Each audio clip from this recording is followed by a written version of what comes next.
Hey, salut tout le monde, ici Tsubanim. Avant de commencer cette vidéo, j'aimerais vous dire un très joyeux Noël et de très bonnes fêtes de fin d'année. Alors oui, pour Noël, c'est déjà un peu passé, surtout au moment où je vais poster cette vidéo. Mais bon, vaut mieux tard que jamais.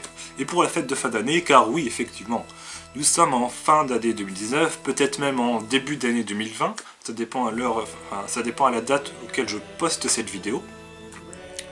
Mais du coup, autre chose à souligner, c'est que du coup, on entre dans les années 2020, donc dans une nouvelle décennie. Car effectivement, la décennie des années 2010 à 2019, donc 10 ans qui sont passés, et bah c'est terminé. Maintenant on va parler des années 2020. Et là on va commencer dans les années un peu futures, parce que la nouvelle décennie va continuer de 2020 à 2030, enfin à 2029. Ça paraît lointain quand on parle de 2029, ça fait une date assez futuriste. Alors j'ai pas vu le Blade Runner, mais je suppose que c'est à peu près ce genre d'année qui montre le futur, par exemple. Tout comme pour dans Retour vers le futur, eh bien l'année 2000, je crois que c'était l'année 2012, 2017, je sais plus, qui faisait penser au futur, avec des voitures qui volaient, ce genre de choses. Même si c'est pas arrivé, mais bon. C'était une utopie en fait des années 2000 ou des années 90 de dire que dans les années 2015-2017 ce serait le futur.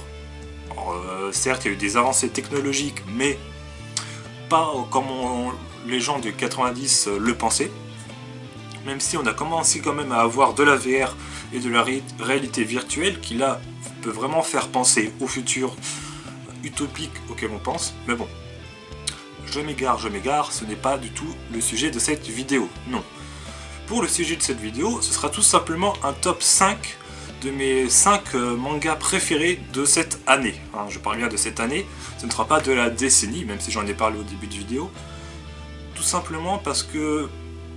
Alors déjà, certes, beaucoup de gens font des tops jeux vidéo de la décennie, comme Banzai ou encore Best Marmot. Mais moi, je peux pas faire ça sur les mangas tout simplement car je n'ai pas lu tous les mangas de ces 10 dernières années. Je ne les ai pas tous lus, je ne les ai pas tous achetés. Du coup, il y a beaucoup de manques en termes de mangas car début d'année 2010, je commençais à peine et encore à regarder des animés ou à lire des mangas. J'avais pas forcément les sous pour acheter les mangas ou lire des mangas. Du coup, je pourrais pas vraiment faire un top sur les 10 dernières années. C'est pour ça que je vais me cotonner du coup à un top 5 des mangas qui m'ont le plus marqué de cette année 2020. Enfin, merde, je m'embrouille. De cette année 2019. Puis comme ça fait longtemps que j'ai pas fait de petits tops comme ça à la cool, je pense que ouais, c'est la bonne chose à faire. On va commencer d'abord avec le premier manga, donc le top 5 de mon top 5. Donc je rappelle aussi, c'est un top personnel, ce ne sont pas les meilleurs mangas du monde, ce ne sont pas les meilleurs mangas de 2019, mais ce sont les 5 mangas qui m'ont le plus marqué, que j'ai le plus apprécié de cette année 2019. On va commencer tout en premier avec Ultramarine Magmel. Donc Ultramarine Magmel est un manga de Nyamiao, un nom assez compliqué, qui peut faire beaucoup penser à Hunter x Hunter, non pas que c'est copié, mais fortement inspiré en fait. Mais tout en gardant sa propre identité. Alors je vais vous lire le synopsis du coup. 35 ans plus tôt, un miracle qui allait ébranler le monde entier se produisit dans l'immense océan Pacifique. Un nouveau continent émergea de nulle part. Baptisé Magmel, cette terre regorgeait de paysages inconnus, de précieuses ressources et de nouvelles espèces animales aussi féroces que redoutables. Malheureusement, presque aucun des aventuriers partis à la découverte de ce nouveau monde ne revient vivant. Dans le but d'affronter ces terribles enjeux, une équipe de sauveteurs spécialisés fut alors mise sur pied. On les nomma les Glaneurs. Donc voilà. Donc, comme je disais, ça peut vraiment faire penser à Hunter x Hunter, notamment avec le dernier chapitre, avec les derniers chapitres de Hunter x Hunter où c'est centré sur le nouveau continent. Donc on a un nouveau continent avec des créatures extrêmement dangereuse où si on s'y aventure sans aucun équipement qu'il faut ou sans aucune expérience, on n'a quasiment aucune chance de survivre et tout. C'est ce genre de choses et tout. Et vraiment, bon déjà vous pouvez le voir, c'est recommandé par Yoshihiro Togashi, donc l'auteur le mangaka Hunter x Hunter, du coup. On comprend maintenant pourquoi. Donc vraiment, c'est vraiment un manga qui m'a marqué, même si j'ai pas acheté tous les tomes, mais je compte le faire parce que du coup, voilà. Ces 2 premiers tomes, là je vous montre le premier, mais je vais avoir le 2e tome aussi, m'ont vraiment bien plu, vraiment. Et bon, par contre, dites petit disclaimer, ne vous fiez pas à l'animé. L'animé, à part les premiers épisodes, non, l'animé fait 12 épisodes, mais je crois que c'est les 2 ou 3 premiers épisodes qui sont vraiment qui reprennent le début du manga. Après, le reste de l'animé n'a rien à voir avec le manga. Vraiment, le manga détrône 100 fois plus, détrône 100 fois l'animé. Voilà. Donc Ultramarine Magmel, un très bon manga, très bon manga pour moi, qui m'a bien marqué, avec une forte inspiration Hunter x Hunter, donc qui est aussi recommandé du coup par Togashi, mais voilà.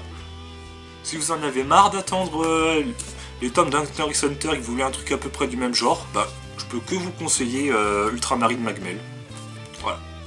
Ça c'était pour le top 5. Ensuite on va passer au top 4, un autre manga qui m'a vraiment très marqué, c'est Beyond the Cloud, la fille tombée du ciel. Il s'agit d'un manga avec forte inspiration steampunk, Ghibli, pour ce genre de choses dans l'univers. Ce que j'ai beaucoup aimé, c'est le trait de dessin. Pour certains, le trait de dessin peut être rebutatif parce que du coup, il est assez crade, assez brouillon, au premier abord.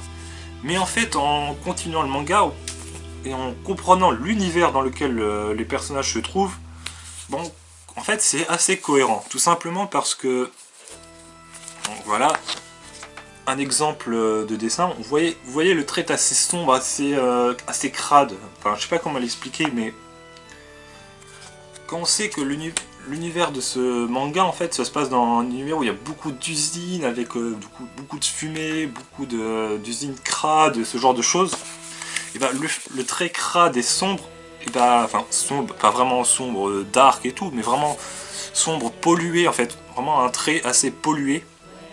Je ne saurais pas comment l'expliquer mieux que ça. Et ben, c'est assez cohérent.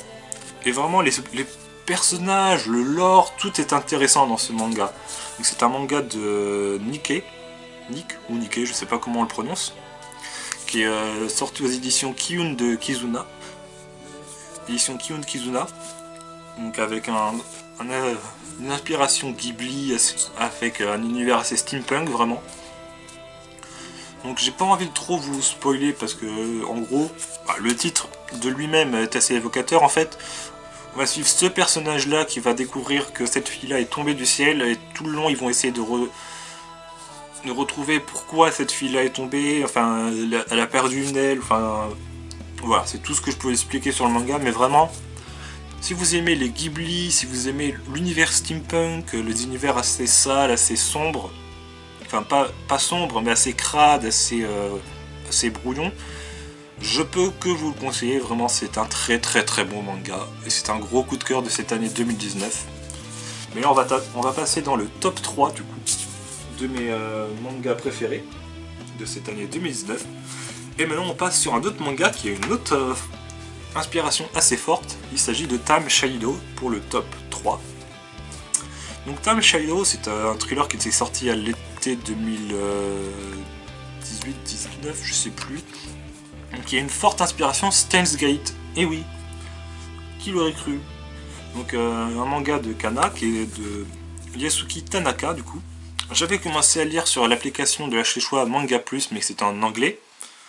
Et quand j'ai vu qu'il était sorti à la Japan Expo, en plus j'y étais à la Japan Expo, je me suis tout de suite rué sur les 2 premiers tomes, et franchement, c'est un bon gros coup de cœur aussi, avec la forte inspiration Steins Gate dans le sens, en fait, on va suivre les aventures de lui, je sais plus comment il s'appelle, le héros,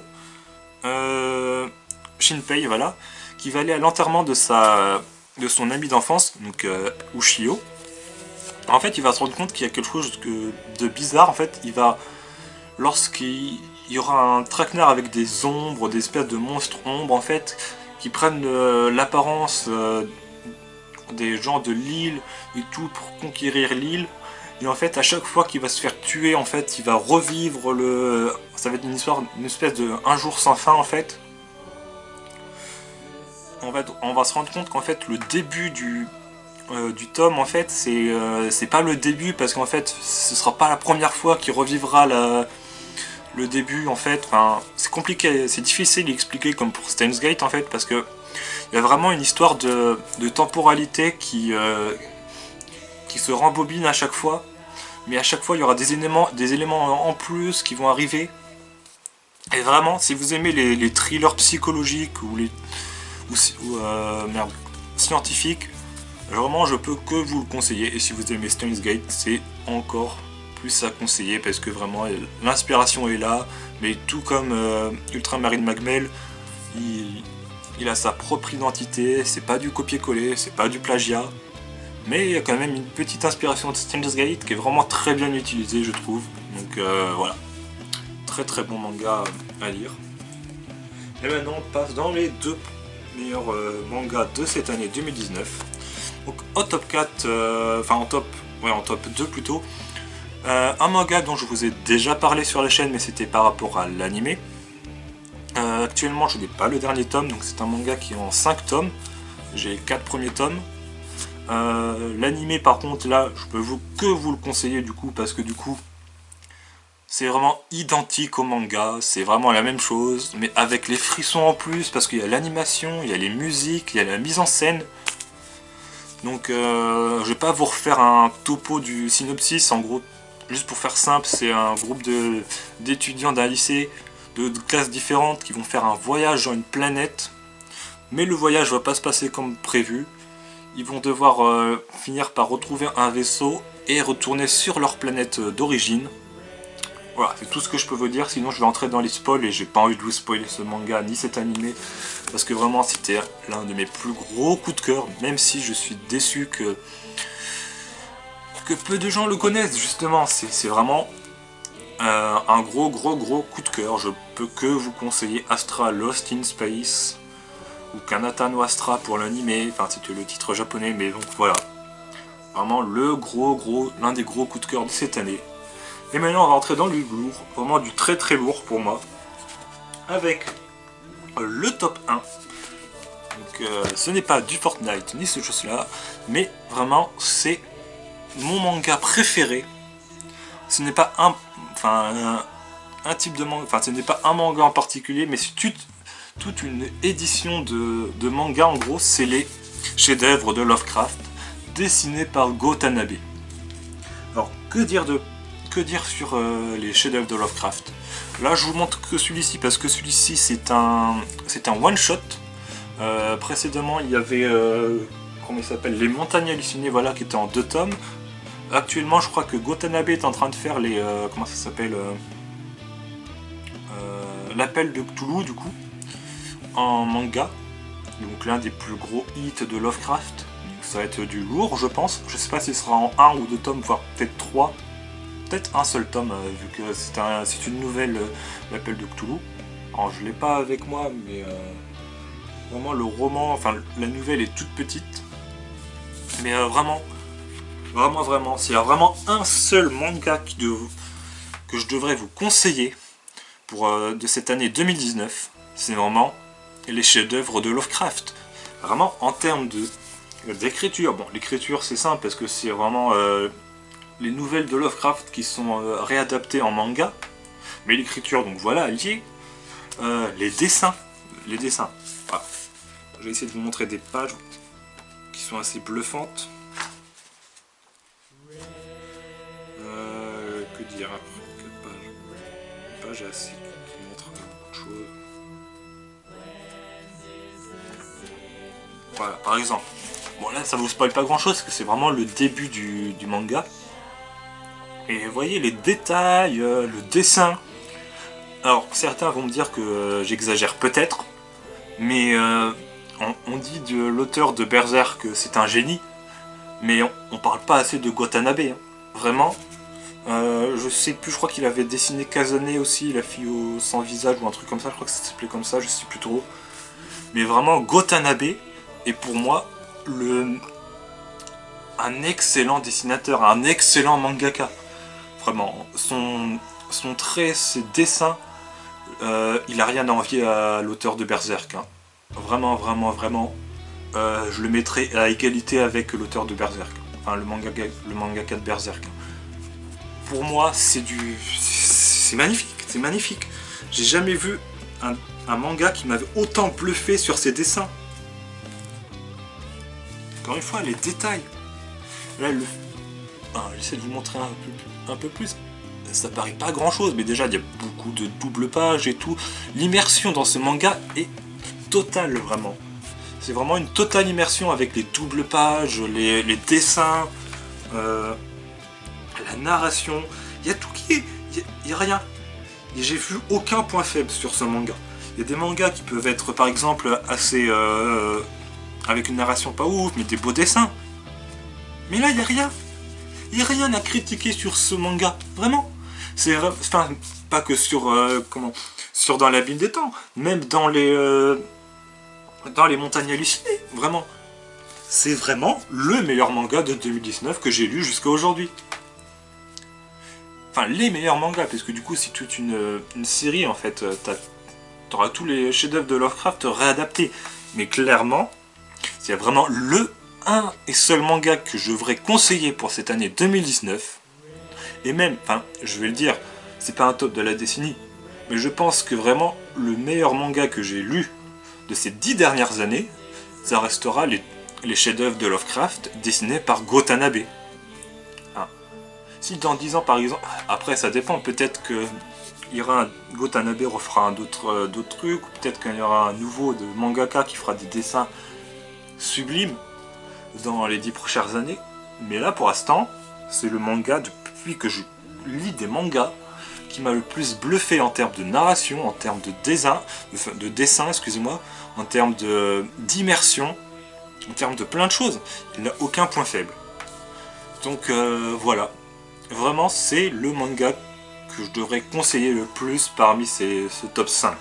Alors, encore une fois, je vais redire, mais parmi les 5 mangas que j'ai présentés, c'est pas parce que je dis que celui-ci, c'est le seul que je devrais vraiment conseiller, mais ils se vaut tous, hein, même s'il y en a qui sont moins beaux que d'autres, même si, voilà. Ce que je veux dire par là, c'est qu'en fait, ce sont juste les 5 mangas que... J'ai fait un top 5 parce que je pouvais pas faire un top 10, parce qu'il n'y a pas vraiment 10 mangas qui m'ont marqué. Là, c'est vraiment les gros hits. Alors oui, je pourrais parler de Made in Abyss, mais Made in Abyss, je crois que c'était fin 2018, début 2019, je sais plus trop. Donc ça rentre pas trop. Après, oui, si ça aurait été un top de la décennie, Made in Abyss serait forcément rentré dedans. Voilà. Ou encore comme les mémoires de Vanitas, je pourrais très bien en parler, mais voilà. Là, c'est vraiment les gros hits qui m'ont le plus plu de cette année 2019.